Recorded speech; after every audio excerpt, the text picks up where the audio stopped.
Well, Lou, pick your head up. You know we want to see your face when we get this thing. I'm just putting down this. I'm just closing out this Biggie vibe I was on. We recording now, so Yeah, man. they be tripping about us having the music and stuff, but You had a little tan. You kind of favor him a little bit with the picture behind you. You had a little.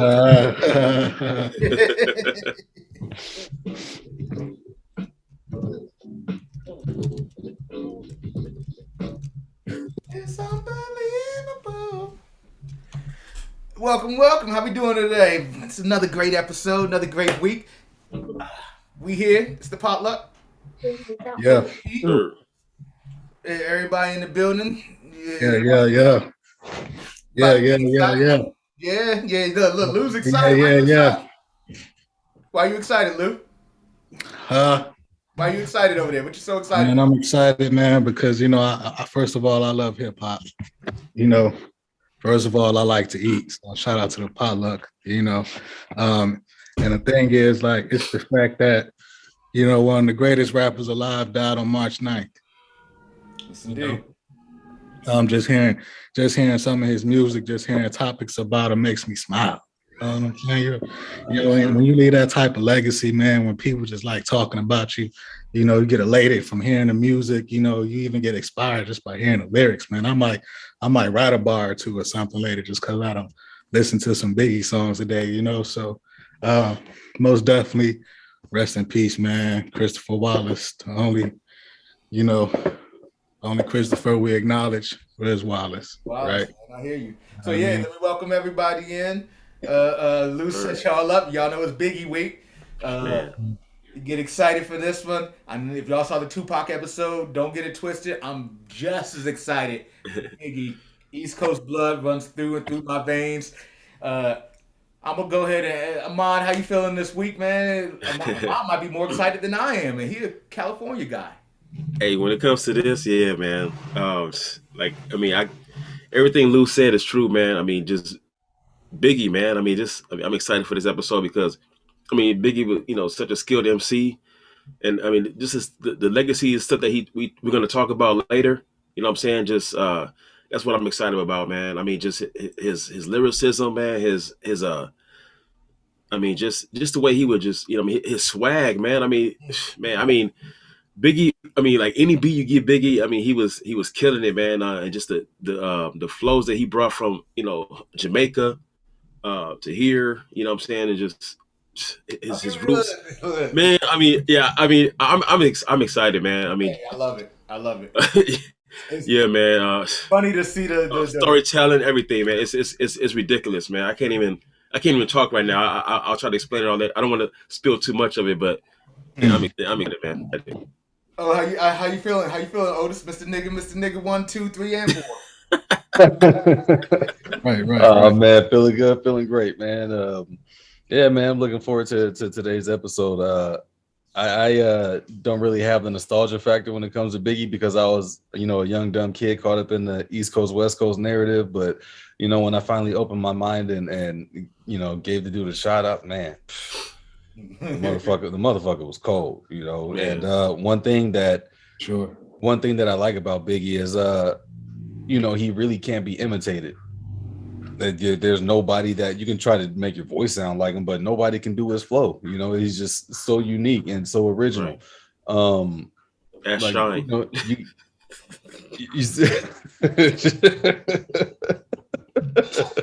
That's a bad example, though. That's a bad example. You said imitated, but yeah, shine. How hard it is. Yeah, exactly. See, I'm Exactly. just chime in. I'm gonna say Sean's a bad example. Now that's Gorilla Black.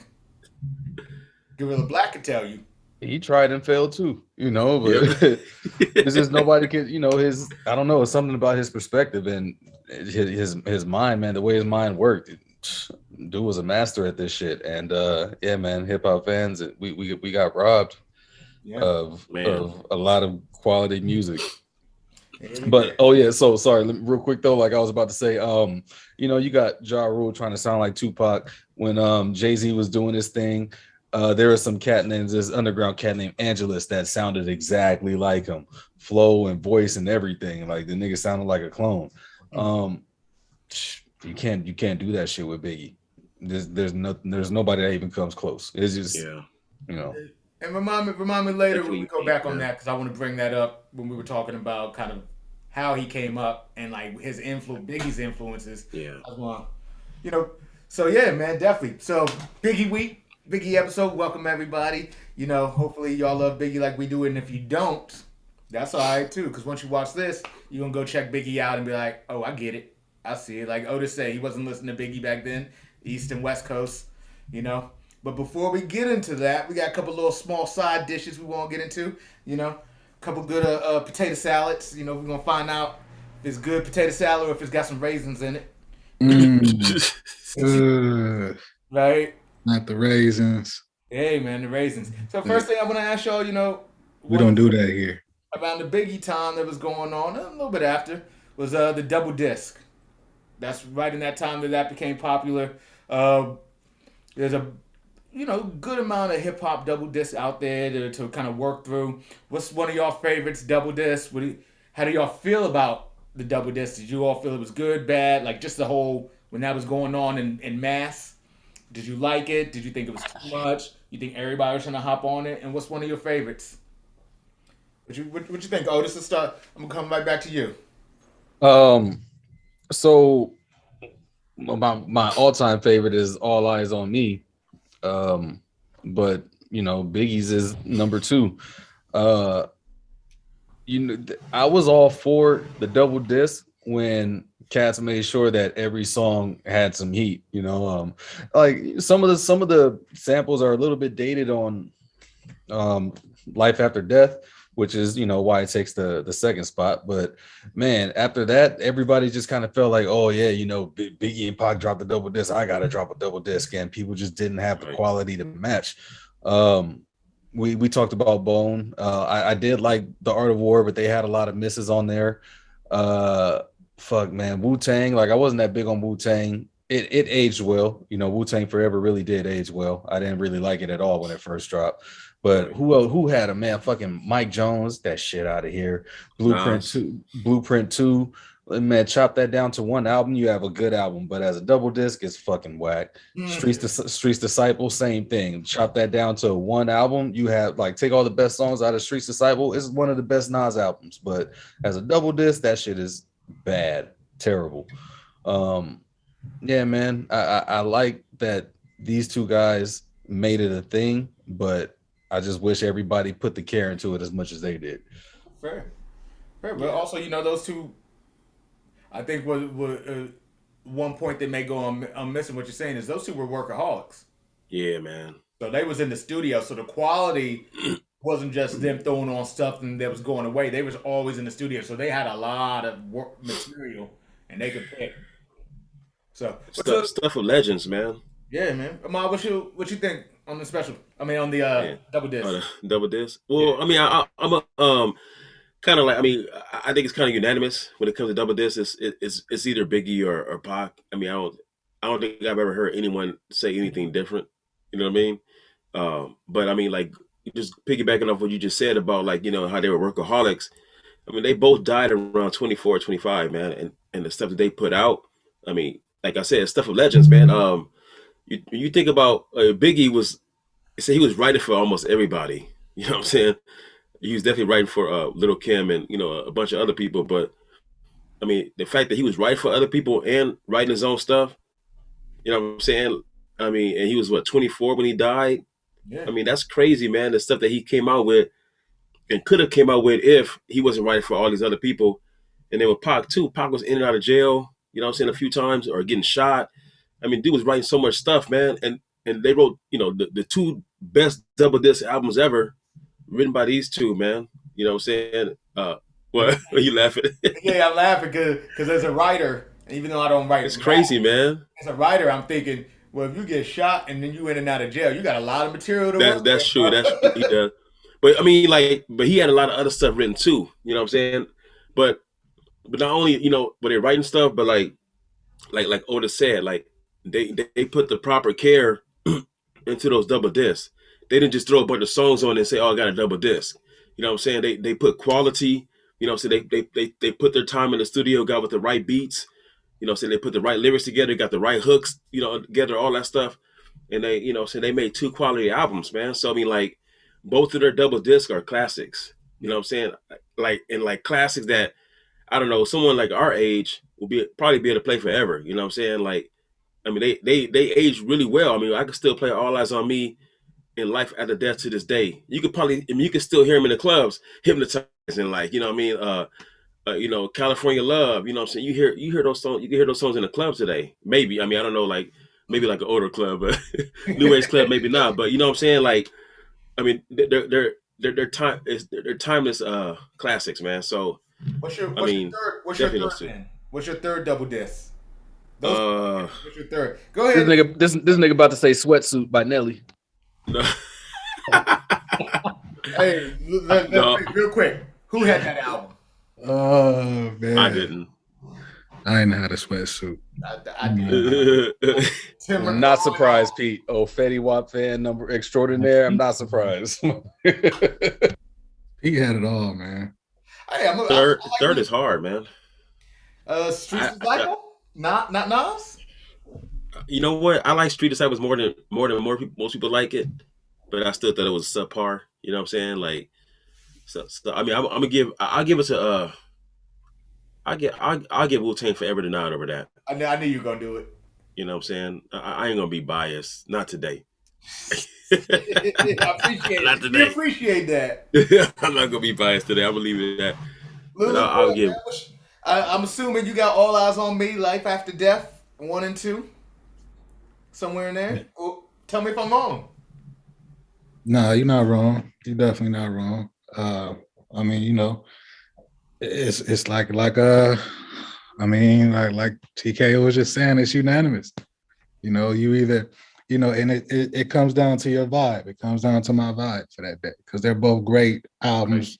You know, both great artists. You know, if I'm feeling swaggy, if I'm feeling like I'm trying to, you know, pull some chicks, or you know, I just want to hear some stories. You know what I'm saying?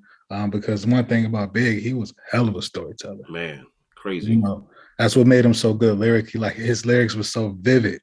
You know what I mean? Like we talk about in hip hop how people are not authentic through their raps, but then like we talk about it, man, you can hear it. Certain people rap, you can hear it. Like, yo, you can't make this up. You know what I'm saying? Right. Now, granted, you can, you know, write a story, but some of his lyrics was just like, man, you know, if you ever watched the doc they had on Netflix about Big, you can definitely see a lot of the songs he wrote. Yeah. You know what I'm saying? But I think that as far as double disc, man, All Eyes on Me, Life After Death, I'm gonna throw Outkast, Speaker Box, Love Below in at number 3. You know, I definitely love Wu-Tang Forever though, you know, but the creativity in Speaker Box and Love Below, man, them boys out that whole Outkast, Organized Noise. I mean, come on, man, Way You Move, like that's the jam. Like, you know, Wu-Tang Forever it's a you know, I love it because it's a classic, but it's more of a you know how they say fire pit rap, right? You know how they say fire pit rap. You know how y'all be talking about Griselda now. You know what I'm saying? Backpack. You know what I mean? You got to have more of an ear for Wu-Tang, and I feel like you can throw Outkast on in more of a larger crowd. You know, when that album on, shit starts snowing. Yeah, yeah. You know, I can throw Outkast on in a bigger crowd and get a good response versus, you know, me just slapping on Wu-Tang Forever. Well, the bitch is gonna leave. They're afraid they're gonna get robbed and shit. Yo, I feel you on that. New Yorkers, not in New York. Here. In the gravel pit. Yeah, I totally forgot about that Outkast joint. Like, yeah, that's sitting at a strong number 3 for sure. Is it? Yeah. So, you know, give me that. Give me fair. Yeah, give me Pac, give me Big, and then give me Outkast at number 3. So I definitely had Speaker Box on my list. So it goes All Eyes, Life After Death. But actually, and this is more personal favorite. As much as I think Speaker Box, Love Below might be the better album, personal favorite number 3, The Last Don, Master P. It was the time it came out. You know, it was just personal favorite for me. I love that album. I love the double disc. Don't look at me like that. I love that. Go check out that album again. It's good. It was enjoyable. He had the little 3D whatever hologram print on the front of it. It was a special time. It was a good year for me. So it was me and my boys. There was one of my closest friends. That was me and his song before he passed away. So like that album, The Last Don, was my shit. Otis, you about to rip me a new one? Go ahead, speak your mind on it. I just put Last Don over speaker box. Yes, I did. It's a Sunday. I'm gonna remember the Sabbath and keep it holy. Amen. Amen. Yeah, man. But man, first of all, shout out to P and the No Limit Tank on the Potluck. Definitely. Yes. Up until that point, giving us all that game, being a rap mogul millionaire from the bottom.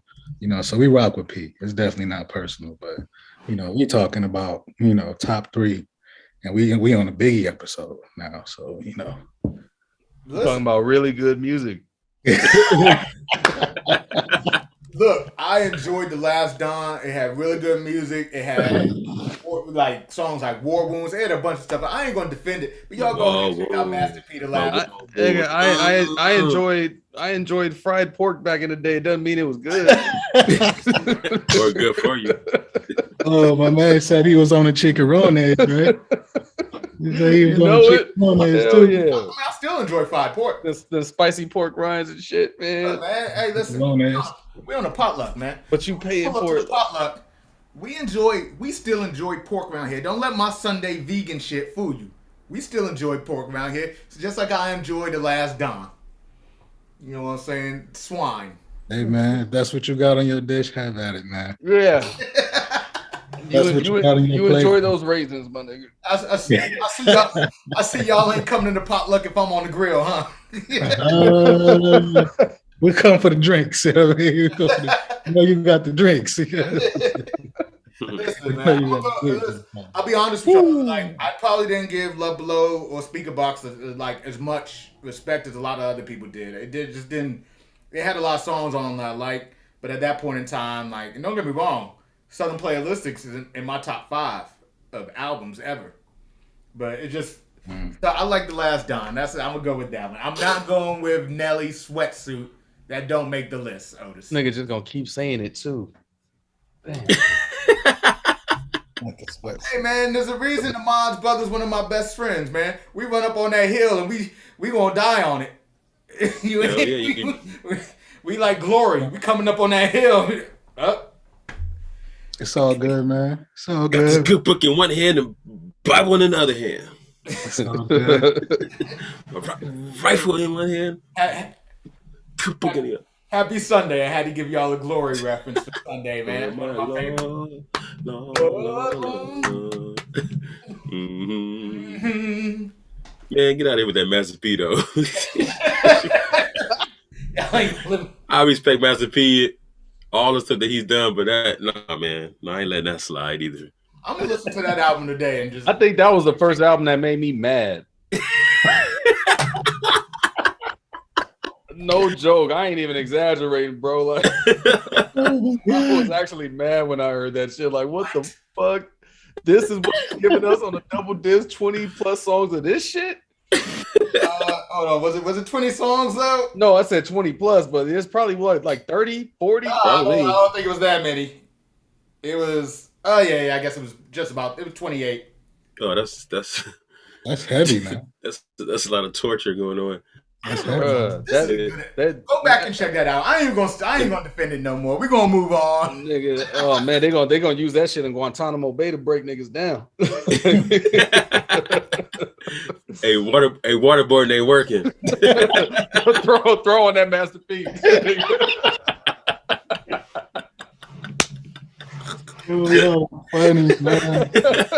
Y'all are funny, man. Hey, listen, y'all out there. I hope y'all are still with me. I hope nobody clicked off once I said The Last Don. Waterboard working. Who said war wounds? Yeah. Waterboard ain't working. I thought somebody would nobody, huh? Wait, was that song on there? Check my wall wounds. Check my wall wounds. Everybody, every soldier got a story to tell. You went and bought a pair of camo pants. Oh man, that's over. No Limit brand.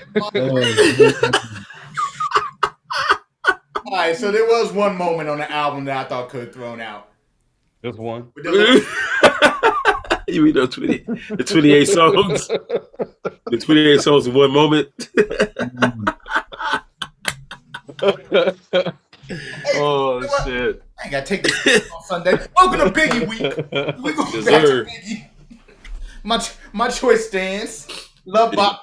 Listen, have a nigga having suicidal thoughts listening to that. There. I see. That was nice. That was nice. That was. Oh man. All right, so look, let's get back to Biggie, man, because we got a lot of stuff with him. I grew up on Biggie, so I did grow up East Coaster. Man, Biggie was at a club around the corner from my house when he had one song out. It was just unbelievable and Party and Bullshit. He had those two. Actually, speaking of double disc, that was Ibex was a little hood club. They shut it down because a couple police officers got shot. Yeah. But before that, previous to that, Biggie was there and he opened for Bone Thugs. I was probably like 12 years old. I knew somebody at the club, so I'm outside. But he opened for Bone Thugs. Nobody really knew Biggie that well, but Bone Thugs had just come out with Thuggish Ruggish Bone. And so that was like, so Biggie had Unbelievable and Party and Bullshit. And Thuggish Ruggish Bone, I feel like, had just come out. Yeah. Then Unbelievable or then Party and Bullshit was on that Who's the Man soundtrack. If y'all never seen the movie Who's the Man, it's a hip hop classic. Fat Dr. Dre, Ed Lover. When you turn it on, you're gonna see a whole bunch of like old hip hop heads like who were popular at the time in that movie. It's a classic. With the master plan. Yeah, exactly. Yeah. But so Biggie, you know, he transcended a lot music, a lot of things. He was all over the place when it came to, like Ahmad said earlier, writing for everyone and everything. He wrote for everybody in Junior Mafia. He wrote, like, that Junior Mafia album's a Biggie album. They were just rapping, you know, his words. So I want to ask, before we get real deep into it, let's go. Top 5. I want to get right to it. Top 5 Biggie. Y'all want to do what we doing? Top 5 songs? So Run it, man. Yeah, top 5 Biggie songs. And then at the end of that, if you want to throw on your number 1 Biggie feature verse, because he has some features out there for you. Look, you look ready. Lulu. Go ahead. Hit us with your top 5. Top 5 Biggie songs. I mean, me personally, I got Big Papa.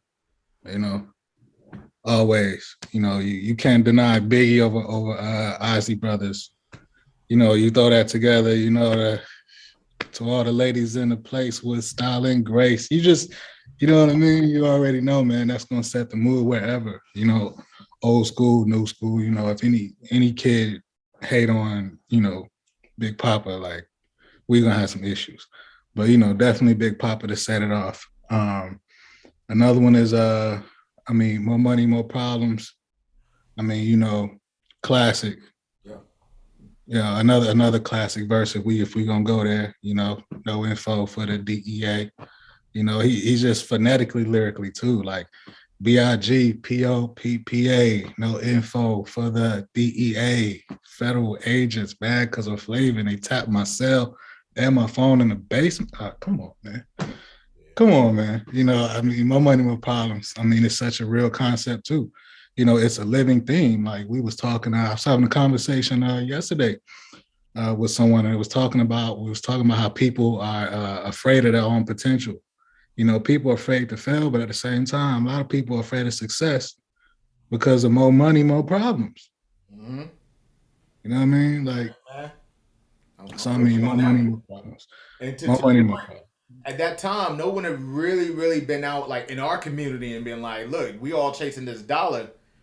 But let me tell y'all, once you get rich, it don't mean everything cool. Nobody had really said that, you know, to like the masses, to us as the masses. So to hearing that from him, go ahead. What's that? That's 2. Yeah. What you got? You know, these next three are probably just some of my personal faves, but I mean, he got so many. But you know, we sending this around in the potluck. So the next one is the What. It's on Biggie's first album, him and Method Man. Oh man, the back and forth on that, classic. You know, I mean, Method Man like really held his own, and Biggie was punching like, you know, like crazy how he was just like you know, used to throw shields on him. Now I get fields from protect me from the HIV, you know, like, and then like, you know, Meth is like, I got more guns and text to you, and Big's like, make it hot. Meth's like, niggas won't even stand next to you, like that type of just back and forth lyrically, you know, which made it more creative for me, you know, like, you know, yeah, man, the What definitely is another classic for me, one of my favorite Bigs in my top 5. I listen to it anytime I listen to Big, you know, so that's definitely one. Another one for me is Everyday Struggle. Say no more. You know what I mean? Everyday Struggle. I mean, I don't want to live no more. Sometimes I hear death knocking at my front door. Living every day like a hustle, another drug to juggle. Another day, another struggle, right? Yep. You know what I mean? I mentioned it last time, seeing body after body, and my man Juliana ain't trying to see a black man turn to John Gotti. My daughter used to potty, so she's older now. You know what I mean? Scared of streets. I'm old. Come on, man. So, you know, Everyday Struggle definitely was, you know, as I speak to his storytelling, you know, and I say a lot of his raps were vivid. You know, that's the life, you know, and I think that song spoke to a lot of people in that time, you know, who lived in that era and were just dope dealers, you know. I mean, everyday struggle, like it's still another topic that's relevant to today. Yeah. You know what I'm saying? It even touches on like some of the things Tupac was saying in his music. You know, death knocking at the front door, like death around the corner. You know, like there's a reason Pac said that Ready to Die, Big just copied Me Against the World. Yeah.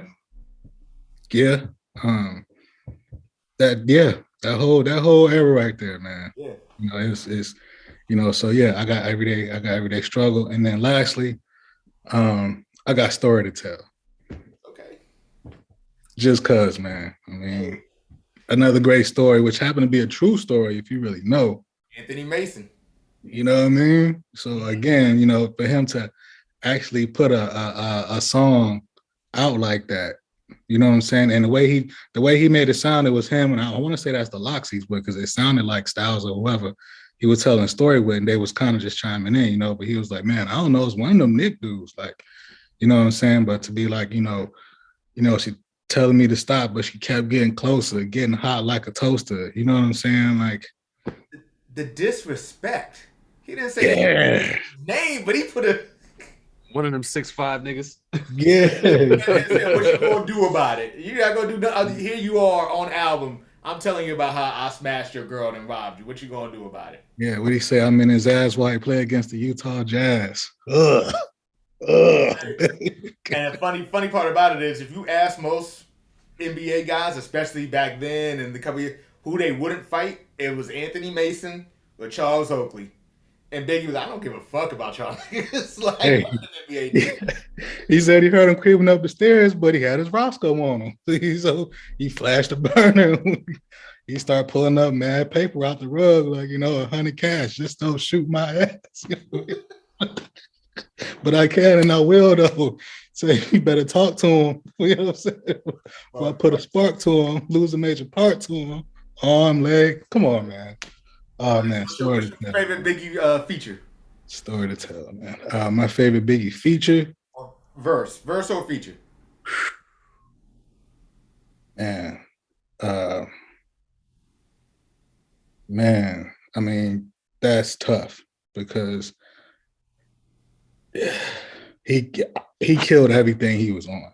Look, you want to pass? You want us to go? Yeah, man. Y'all, yeah. You come back today. You get a pass. Yeah, I'm gonna let y'all get around to some of that top 5 stuff. I want to hear y'all too, man. So come back to me on that verse, man, for sure. Oh, you got top 5 for us? Biggie top 5? Big Papa. That's just all-time classic, one of the greatest hip hop songs. He's got a couple of those. Get Money, man. Yeah. That whole shit is just fire as hell, you know. Just top-notch spitting, bro. Top-notch spitting, and the sample, perfect sample, man. Everything just went together perfectly. Give Me the Loot. I just love the energy behind that song, you know, and that shit gets me live every time, man. Like I'm a pretty decent guy, but I feel like robbing somebody after listening to that shit. What was that? What was the last song you said? Give me the loot. Give me the yeah. loot. Give me the loot. Man. Yeah. You be sitting in your morning commute at 7 a.m. your windows up like Office Space. Hey, no, bro, that was part of the morning commute, and like, man, that was like automatically 85 and above. I'm speeding to that shit. Juicy, of course, another one. Hip hop, all time hip hop great. You know, that's just when you talk about hip hop, that's one of those songs that just comes to mind. That's gonna go down in history as one of the greatest songs ever written. Yeah. And Niggas Bleed, the vivid storytelling. Man. The storytelling in that is just, you can see it happening. Like, I've never had something described so perfectly to me, man. That shit is a beautiful song, dope story, dope resolution. Like, it could be a nice little hood movie, you know. Yeah. Those are my top 5 tracks. Man, my favorite feature verse is Young G's. Oh, that one. Damn, it feels good to see people up on it. Flipped 2 keys in 2 weeks and didn't flaunt it. Yeah, man. He came off on that shit. Now, I will say this. Every time him and Jay-Z did a track together, I personally think Jay-Z got the best of Biggie, but still, man, Biggie was no slouch on any of those songs that he was with, you know. I thought Jay-Z was better on Young G's too. Oh man, that nigga murdered. Jay-Z versus hard. I ain't gonna lie. Jay-Z versus hard. Shit is stupid. But yeah, man, that Finance was tough too, man. Hell yeah. Oh yeah, Brooklyn Finance was tough. Damn. You know, the guy just doesn't have anything bad, man. Yeah. Even I Love the Dough. Yeah. Jay-Z might have got him, man. I didn't like I Love the Dough when it came out. And then years later, when I was listening, that song is so hard, man. Fire. That song is so hard. I didn't like it at first either, but yeah, it aged well. Oh man. Amon, what's your top 5? Man, it's hard, man. It's so damn hard. I was like, I'm sitting here thinking, I'm like, there's so many songs I could put on there. Like all the songs you guys listed, I could have put them on there, but I didn't, except for Niggas Bleed. And I'm gonna take it off. Ooh. I'm gonna take Niggas Bleed off. Not because it's not in my top 5, but just because like I'm gonna throw something different in there. So I'm gonna put number 1. I'm gonna put Kick in the Door. That's just a hard ass song from the intro. I mean, like, you know, when it starts, he comes in. I mean, like just his flow on that song, man, just it's real raw. Man, it's real and then raw. the beat too is just different, man. Like boom, boom, boom, boom, boom, boom. I mean, dude, it just he just like we said, like about him like riding every beat. I mean, he just rides that beat, man. Like, man, and on just top so of hard, all that, man. And on top of all of that, it was a diss track, and we didn't even know it. Yeah, he was talking about Nas. He was dissing Nas, and for sure. And then he was dissing Mad Rapper, right? Was he really dissing Mad Rapper or somebody else? And wow, my mind just went blank. Wu-Tang. Mad Rapper was doing a skit, so I would think that they'd be friends. No, I think somebody was imitating him. Right? Or was he really doing a skit? No, that was D-Dot doing all those. Was that D-Dot? Yeah. So who was Biggie beefing with from Wu-Tang? Raekwon. He was that's right. And he had some shots at Raekwon, I think. Well, I know Long Kiss Goodnight. He's talking about Raekwon. But Kicking the Door. And Tupac. Yeah. Okay.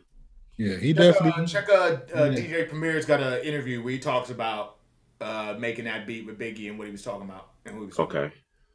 Go ahead. Sorry, I didn't mean to interrupt. You know what? I'm gonna go number 2. I'm gonna go Suicidal Thoughts.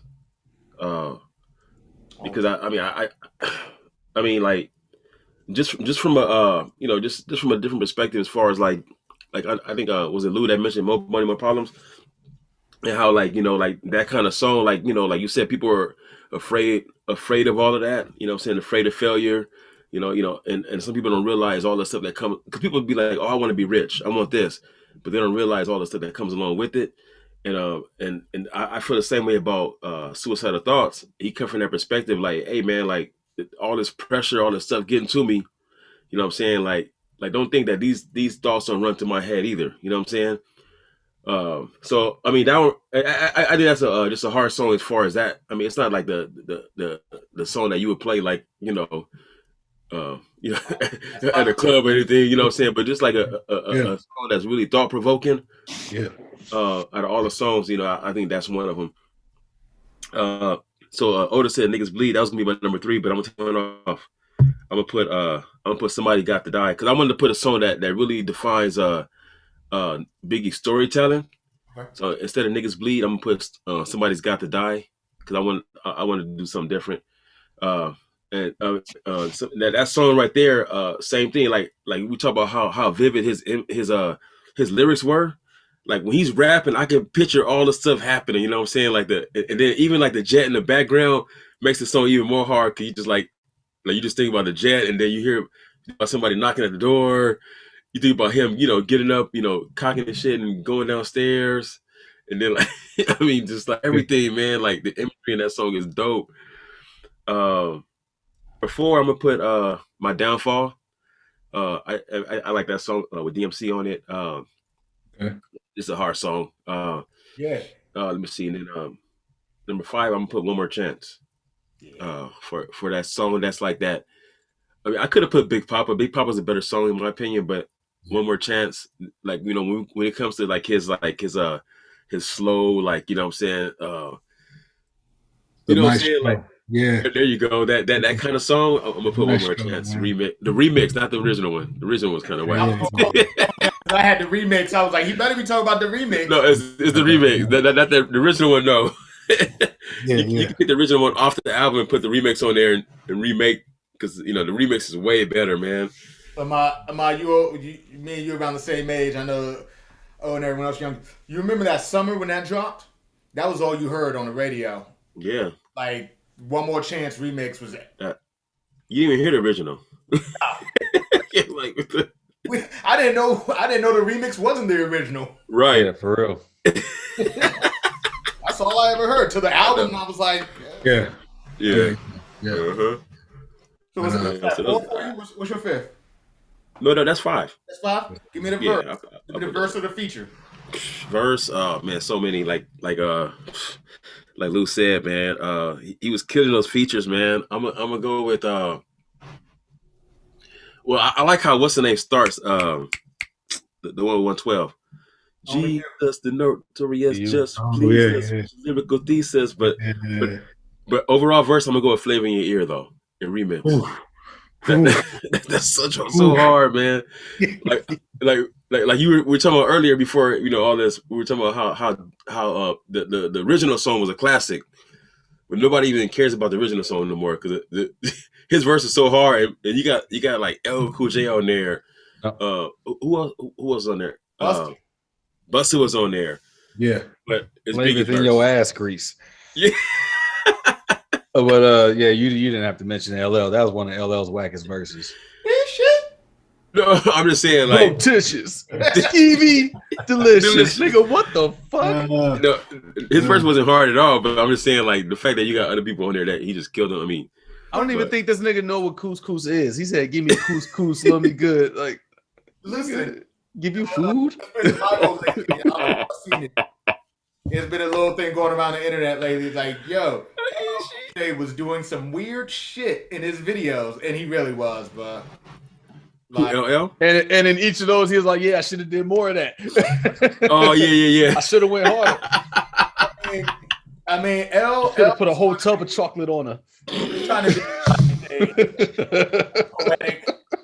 Y'all gotta remember, this man had an album, and I bought the tape. Pink cookies in a plastic bag, getting crushed by buildings. And I knew what it was about, but I mean, it's a drug reference, but like, come on, man. Pink cookies in a plastic bag, getting crushed by buildings. In the 90s, it was. I guess. You going with flavor in your ear? Yeah. I mean, you know, Flavor in Ear was tough, man. So I'm gonna throw this out there now that it didn't came back around. You know, obviously, like I said, the What is one of my personal, you know, favorite joints, but obviously, like it was definitely like 10 Crack Commandments. You know what I'm saying? It's one of my favorites always, you know, but the What it was one of my personal favorites. But so back to you know, one of my favorite feats, I'd say Notorious Thugs.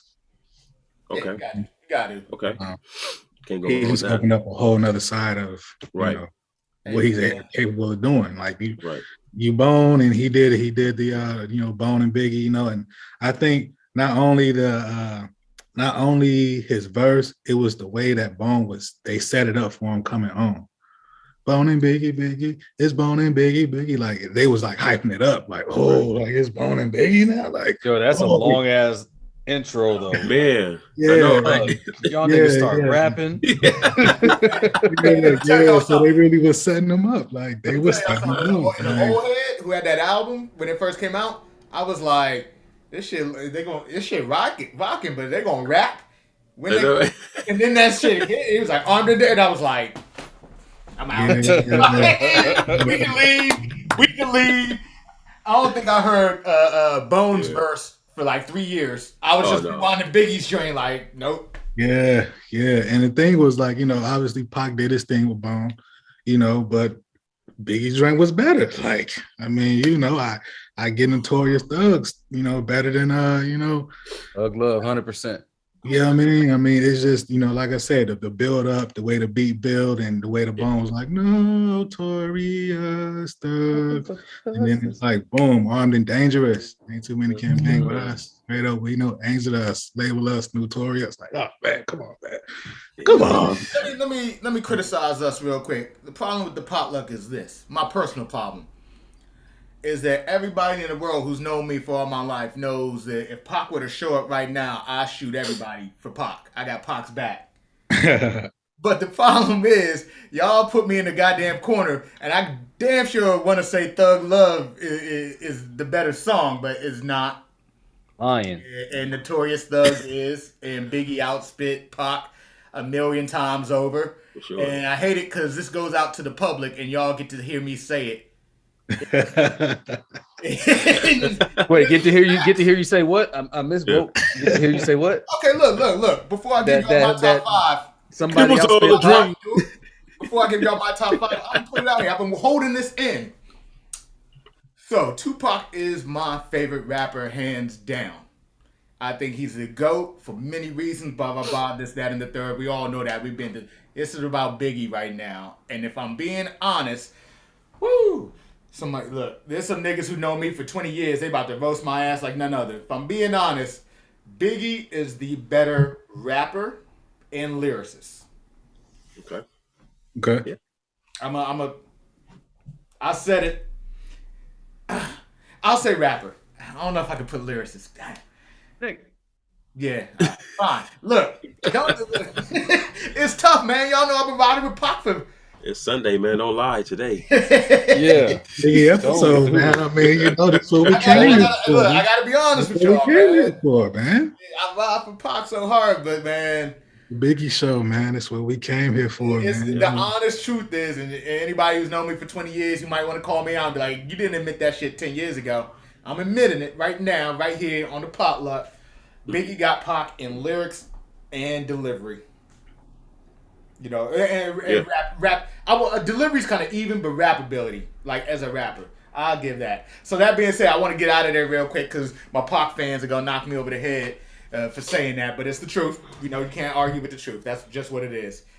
You know, for her word to the Hennessy and enemies. For the Pac fans, check out our Pac episode. Yeah, please check out our Pac episode. Don't get it twisted. Check out our Pac episode. When we ride, we call Hennessy enemy. You take out Hennessy and enemies, and Tupac got 2 songs. This nigga ain't writing songs in 5 minutes no more without those 2 words. Nope. I know it's a Biggie episode, but we ain't got to slander Pac like that. Damn. I'm just joking. We can't be perpetuating this kind of Pac versus Biggie thing here. No, I'm just joking. I'll go as far as to say that Biggie's the best spitter ever. If it, Mm. and if it I would go that far. I mean, That's tough too, man. But I hear you. I hear you though. That's I would go that arguably far. Yeah. Arguably he's up there. Yeah, for sure. I mean, arguably he's up there, man. I mean, you can't. I mean, yeah. We'll get into it when we talk about legacy, but man, yeah. I'm gonna give you all my top 5, and then we can talk right about the legacy. Yeah. So you ready? Sky's the limit. Okay. Yeah, that's a good one, man. Yeah, Sky's the limit. One of my. Yeah. I had that in mind too. I took it out. I knew somebody was gonna say it, but yeah. I appreciate you leaving that one on the board for me because I was salty. I took a couple of my joints. Sky's the limit. Juicy. I mean, I'll just say this for Juicy, man. When it dropped, the first rap song I knew, first 2 rap songs I ever knew were like in 85 or 86, whatever year it was, 87 maybe. But it was UTFO, Roxanne, and Rappin' Duke, Da Ha. And I never heard nobody talk about Rappin' Duke or nothing. Nobody, not even like, and the people, like the friends that would listen to rap. And so when I heard Biggie say it, 1, I felt validated. I was like, thank you.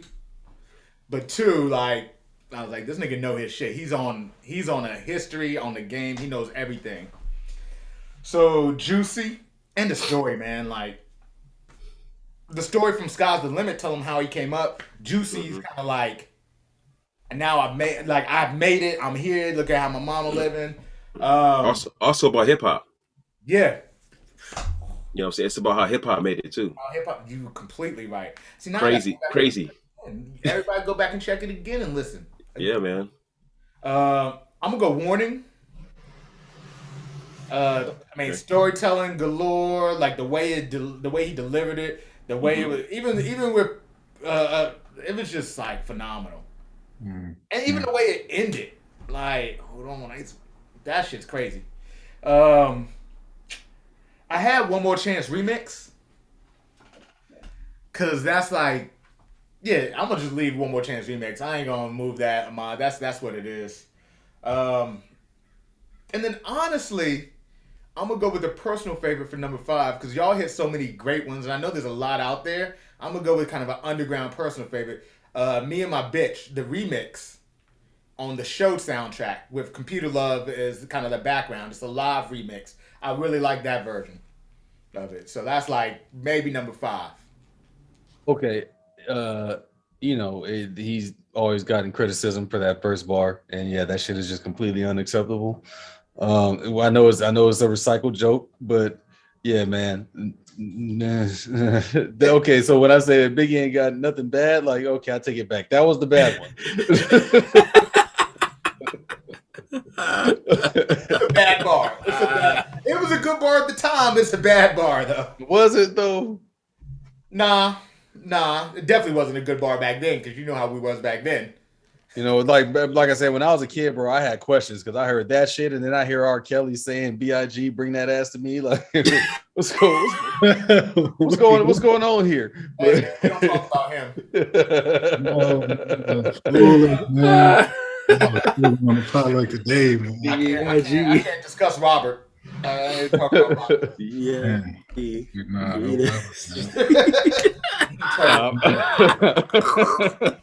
I'm clowning. We don't talk about Robert, but he did. Does he say VIP? No. He says VIG? Yeah. But I see nobody had that song on their list. It's a good one. That's a dope song, though. It's a good one. It's a dope song. And there's just so many. That's why, man. Like, yeah. Nothing to do with Robert being Robert. Man, you got, Unbelievable is one of my favorites too, man. I mean, come on, man.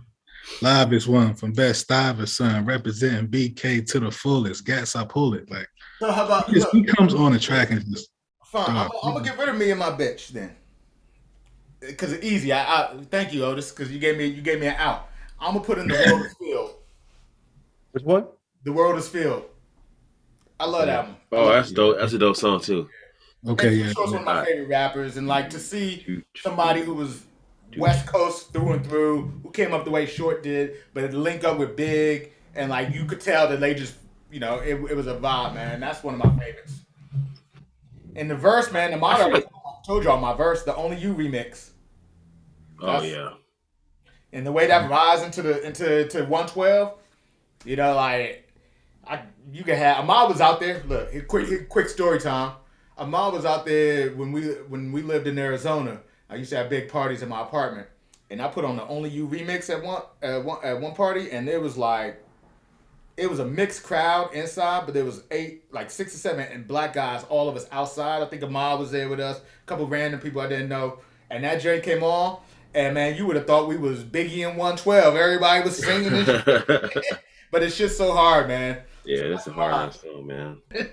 I never thought about it, but that song with R. Kelly, man. I never looked at the lyrics, man, but he said, "Let me take you to the spot and get you hot. So you want to be with me, Puff Daddy, B.I.G. I'm done, man." You must be used to me spinning. Wow, I never. It's just like that. Do Me Baby, man. Both of these threw me off, man. Yeah, Backstage, underage. well, that's it. Hey, man, what was he just into, man? We are not laughing about pedophilia on the potluck, so don't take this. Yeah, no, we're not laughing about that. But then, what the hell were these dudes into, man? Definitely not into underage girls. Obviously, everything. Let's just put this disclaimer out there, man, before we get some hate groups. Yeah, but it's just that like looking back then, we didn't have we could pull up Google and look at lyrics, but we were singing these songs when we were kids. Now I didn't even know this, but now I look at the lyrics and I can see it. So definitely we're not supporting this, but it's just crazy, man, because that stuff is in the lyrics and it's still in there and nobody's taking it out. It's just crazy, man. But it's right in our face. Yeah, that's man. We were back singing it, we didn't even know. You said, "Dookie, baby, you didn't even know." No, man. Man. Listen, I can't even get the song the same anymore. Hey man, listen. Oh man. But that being said, man, you just talked about Puff. Easy question. So Puff kind of brought Big to the light, but he saw, the pun intended, if you will, the bigger picture. That more than the rapper. What was kind of his? What do you think his legacy? Biggie's legacy. That he's. Let's see. He passed away. He was killed in 97. 97, yeah, 25 years. So it's been like almost 25 years. Oh, it is. No, it has been. March 9th, 25 years. Man, I'm still in 2021. I apologize, y'all. That pandemic done messed me up. But yeah, 25 years, man. What do you think his legacy after 25 years is? Go ahead, who's gonna pick it up? Man. Yeah, it's a tough one. Yeah. Because there's a lot of influence. So I'll set it off. And I rewatched that Biggie documentary on Netflix. I got a story there. If y'all haven't watched that, watch it. It's really good. I started to watch some behind the scenes, but I couldn't do it because it was basically the white guy who filmed it and another white guy talking to him about how he got access to people in the hood. And I was like, okay, I don't want to watch that. But if you watch the actual documentary, it's really good. Me being, son of a musician and loving, I grew up in jazz clubs and all that stuff. To see that he had a lot of jazz influence behind his stuff, and when you hear him rapping now, and you hear that, when you heard that his neighbor, the jazz musician, was taking him around, when you hear that breakdown, you understand why he can't be imitated, because a lot of people don't have that background, don't have that musical background, basis, and then 2, you understand his delivery and his emphasis on the points where he puts it at. And why it hits a little different, because his influence kind of gave you the hey, we don't have to all do ... ha ... ha. It was a different kind of syncopation, if you will. Is that the right word? I try to be using these SAT words on y'all niggas for Biggie week. So, because Biggie would use syncopation, he used that. He used sanitation garbage to turn like doorknobs. Oof. Real quick, right? Just real quick, right?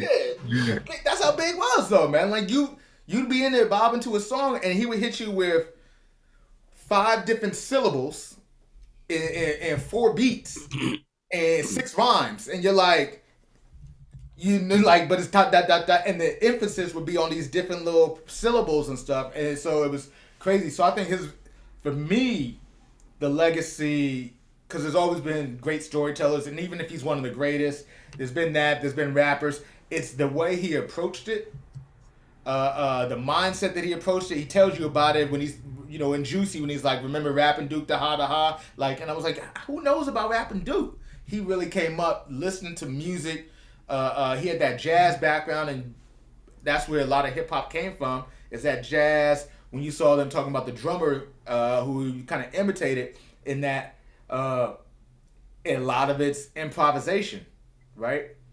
And so in that, he took his lyrics and put that improvisation, tactic, and syncopation into everything else, and so that just made him different. And then you just sprinkle on top the fact that the nigga was a dope writer, just in general, and the delivery and the voice, and it was just, he had the total package of what it is to be a rapper, and I think that's his legacy. At the end of the day, you know, for me, I look at it that way. Yeah. I think I'm gonna jump on this real quick too. You know, we talk about Biggie's legacy as you just underline a lot of his lyrical prowess. You know, the way he approached things. You know, to me, what I'm gonna say is Biggie's legacy is Bad Boy. Straight up. I mean, you wrote Junior Mafia. Like, not only did you write this album, it was your idea to have this group. You wrote their whole album. Like, you multiplied yourself. You see what I'm saying? For the success of a label. Like, you know, I ain't gonna lie. Like, after Big left, Bad Boy still did their thing. But after Big left, you definitely can tell. Like, you know what I mean? Yeah, they didn't stop. But Frank White was gone. Yeah, different. You know what I'm saying? So, I mean, his legacy is Bad Boy. You know, that whole record label. You know, I mean, he didn't have, you know, you don't have people writing for you. Puff didn't have that pen behind him no more. You know, he was the face of Bad Boy that kept it respectable. You know what I'm saying? Kept it gangster. You know, kept it dancing. Oh, you talking about Biggie? I thought you said Puff was the one. Puff was the one that kept it dancing. And that's what I'm saying, like, because, you know, like, everybody started leaving after Big. You know, he had the Locks. They went to a Rough Rider. You know what I'm saying? But at the same time, they was rocking with Puff. They was rocking with Big, not Puff. Jada Kiss and them, they was rocking with Big and them. You know, not Puff. You know what I'm saying? Because like, they would say, like, man, we would go around Puff and Big, and they got all the Versace on, and we still in our street gear. Like, you know what I'm saying? Like, so, you know, legacy wise, and I think that you know, Biggie is the standard, the face, the standard. When you know how Nas says, name a rapper I didn't influence. I feel the same way for Big. Name a rapper he didn't influence. Who doesn't know Biggie? Think about that. Like, who? There's some people out there, but that's, you know, that's just how it is. I've found that out just hanging and working with younger people. But once they on, they understand it though. Yeah. It's timeless. To your point. Yeah. His flow, man, like his flow. You know, he switched it up. He hit you with bars. He hit you with a story. He on the R&B joints. You know, he on a joint with Bone. You know, he didn't rap with Potluck. Like, he gets with the best of them, man. You know what I'm saying? His flow was just universal. You know, it's crazy, man. And you know, like the picture says, man, he ain't fat. He full of lyrics. You know what I'm saying? So Biggie's legacy to me is Bad Boy. You know, take that. Yeah, I mean, let me ask y'all this though. Let me ask y'all a question, right? So, what is, you know, because the picture TKO got it with the crown. You know, I'm guessing that's the King of New York.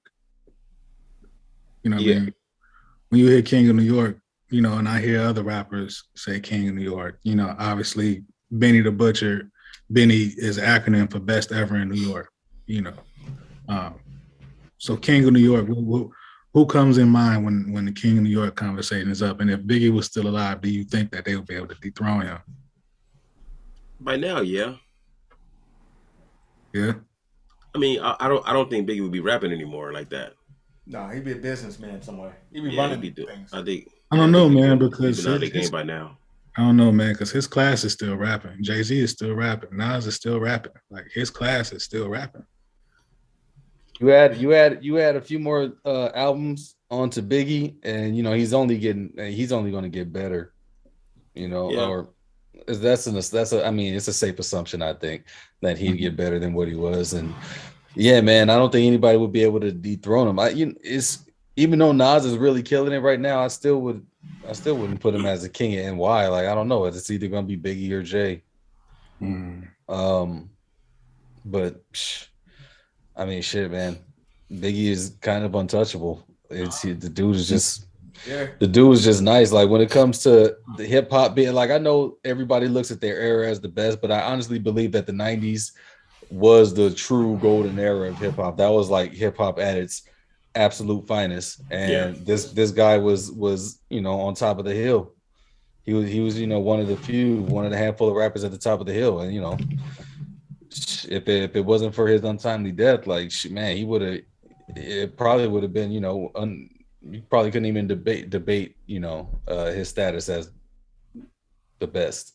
Yeah, that's possible. I mean, you can also look at it like this too. Like, imagine if Eddie Murphy would have died like in '87 or something like that, '88.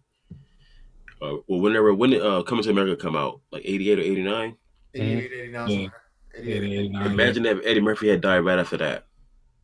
I mean, we probably would have been saying like about Eddie Murphy, like, you know what I'm saying, like what we're talking about, saying about Biggie right now, as far as he'd have been untouchable. But we see that Eddie Murphy got dethroned, you know what I'm saying, after a while.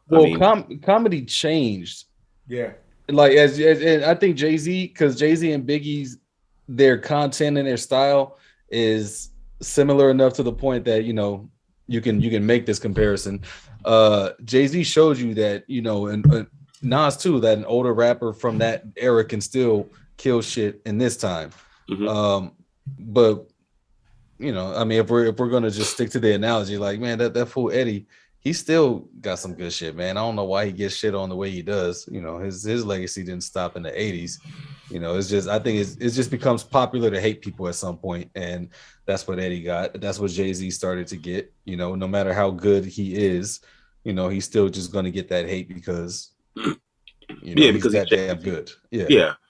No, I mean, I'm not saying like Eddie Murphy would. I mean, like me, I wouldn't shit on him, but like of course he was at like at his peak. You know what I mean? Like, of course he dropped, but he came back with some stuff, and then it goes like this, right? I mean, like with Biggie, he came out and he stayed there.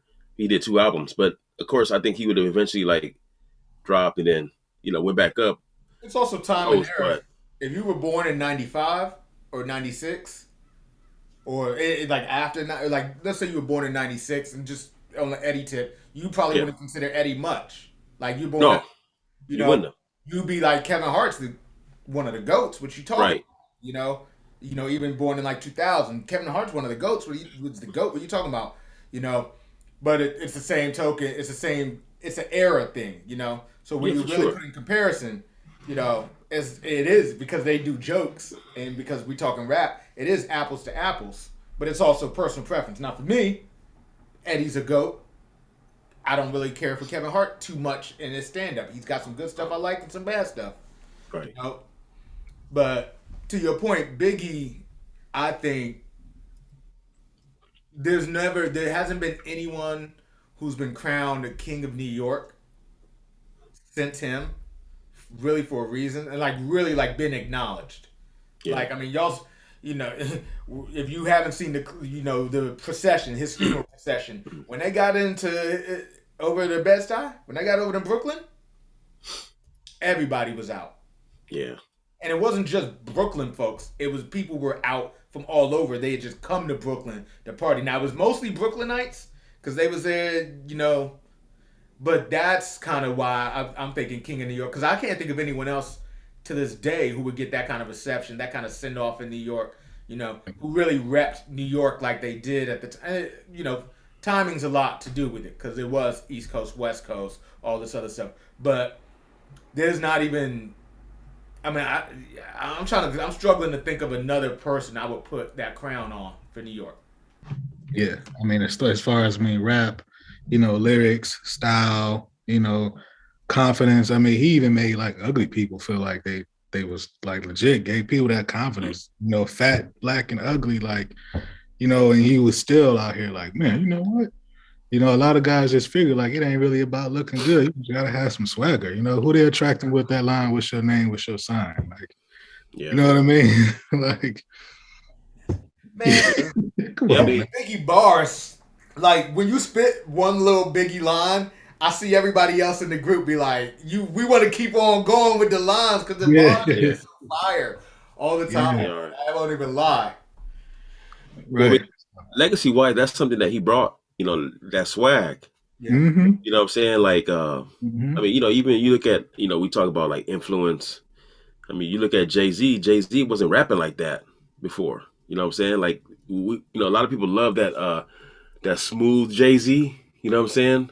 That he has some of his songs, but he wasn't like that before. You know what I'm saying? He was spitting fast, like all that stuff. And I don't know what exactly what kind of rap that's called, but that's how he was spitting, man. And Biggie, made it cool to spit like this.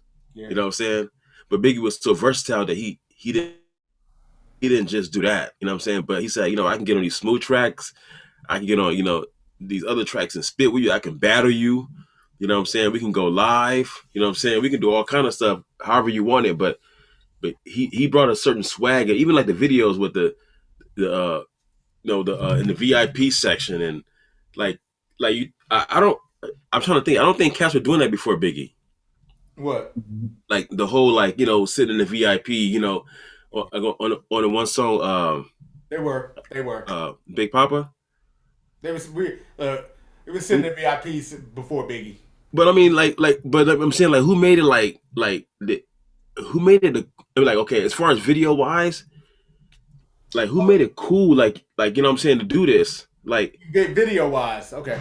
I mean, I'm sure cats were in the VIP section because they were like, okay, I'm a celebrity, you know what I mean? I go into a club, you know what I'm saying, I'm sitting in a certain section, I'm getting some good red carpet treatment, but Biggie made it cool, and in videos, like I'm saying, I can't recall people doing that in videos like he was doing. You know what I'm saying?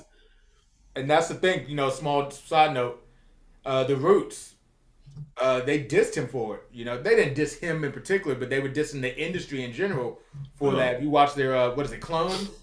Their Clones video. So Biggie was so influential that everybody was doing those VIP scenes. And then the Roots were like, they're not about that life, that club. I mean, they were out and about, but their song was a diss song, not to Biggie in particular, but to that whole feeling, because they're like, everyone's a clone now. Now that Biggie did it, all of y'all are doing. So I'll agree with that for sure. Like the Roots disappeared, Van Moose, you're whack to me.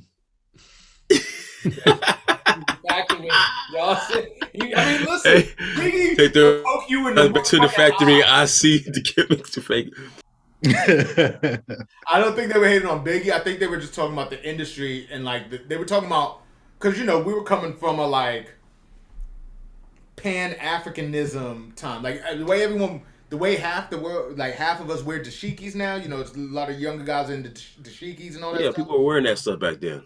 We were all wearing dashiki, kente cloth everywhere, man. I wore it everywhere. So they were more, and that was the feel for rap.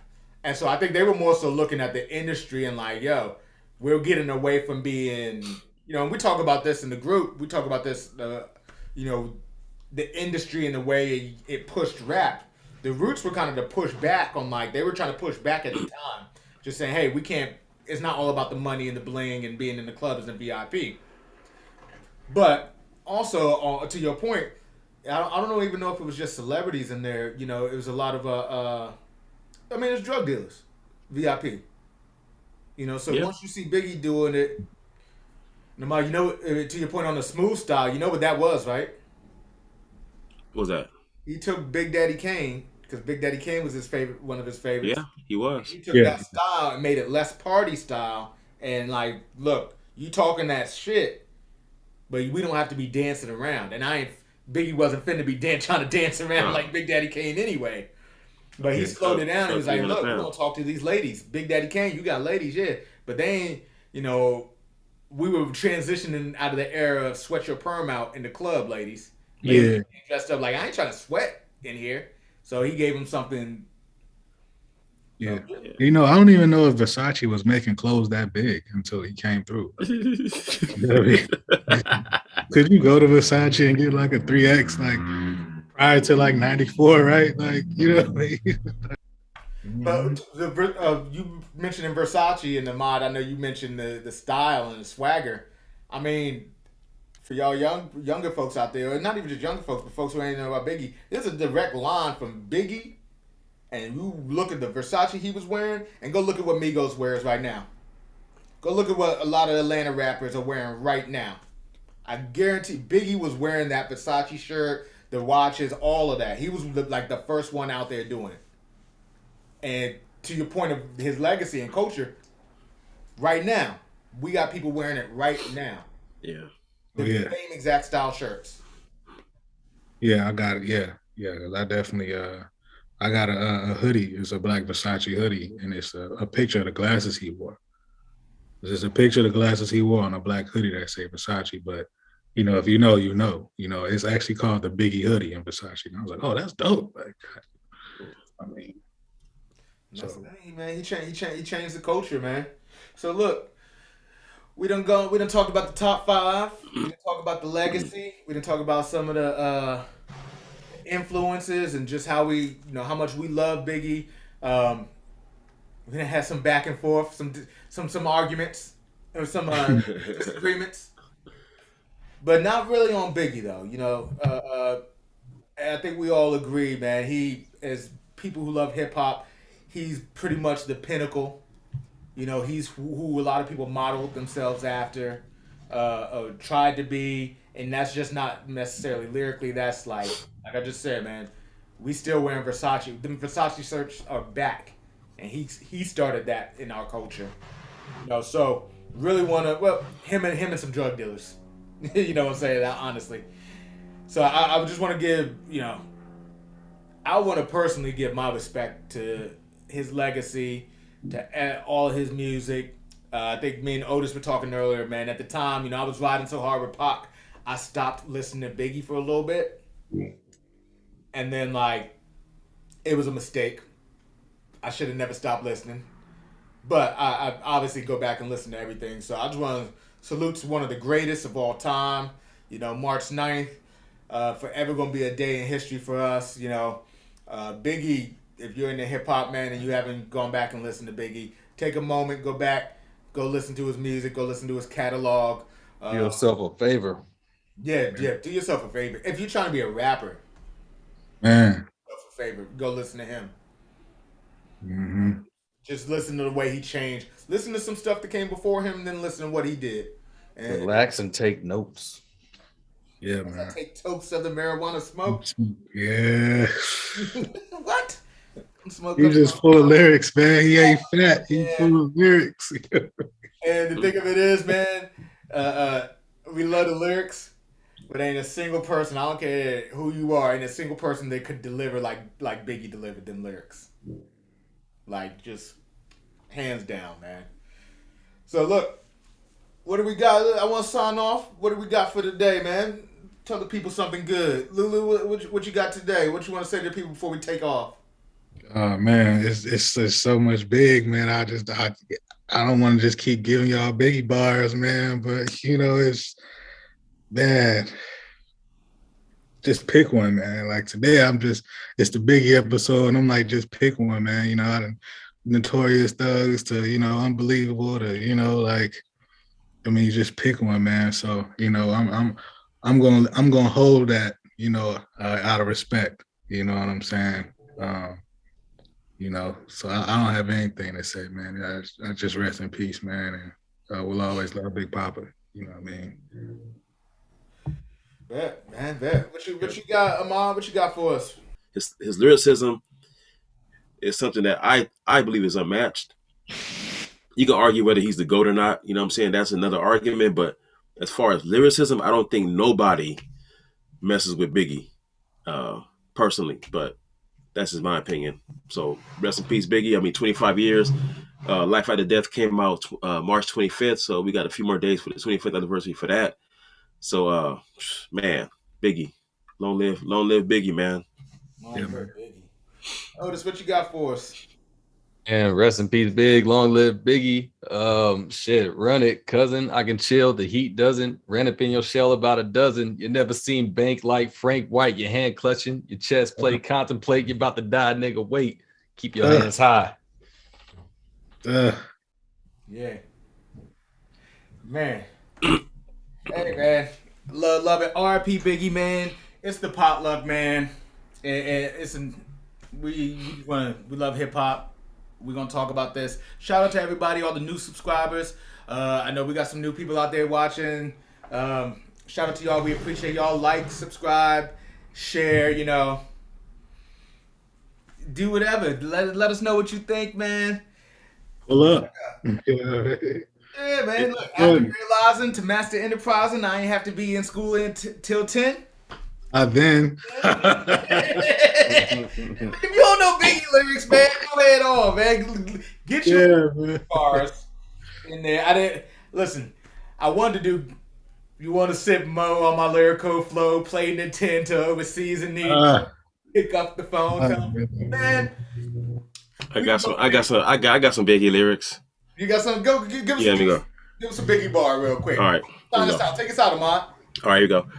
I've been in this game for years. I used to wear sandals. I'm fire with the pen. I write with a candle. Here's a step-by-step booklet for you to get your rap on track. Not your shit called whack. Rule number uno. Never let Vladdy know how much dough you hold. Cause you know, the streets breed jealousy, especially if that man ain't caked up. You might get fucked up. Rule number 2. Never let them know your next move. You get called a gangster, you're supposed to keep that shit smooth. Look at the Buzzing Crips. They done squeeze mad clips at each other for their bricks and chips. That's all I got. Hey, man, we appreciate it. That's all I got. Yeah. Hey, that's all I got. Man, another great day, another great episode. Y'all be out there, like, subscribe, share the Potluck. We Know Hip Hop. The Potluck. Shout out to the We Know Hip Hop group. Bad Boys for Life. Let's go. I know. All here. So I told you that we won't stop. I told you that we won't stop. Bring that ass to me. Oh man, what do you do? Girl is untrue. That was fun. Hooker off and find someone new. I need another. I forgot all about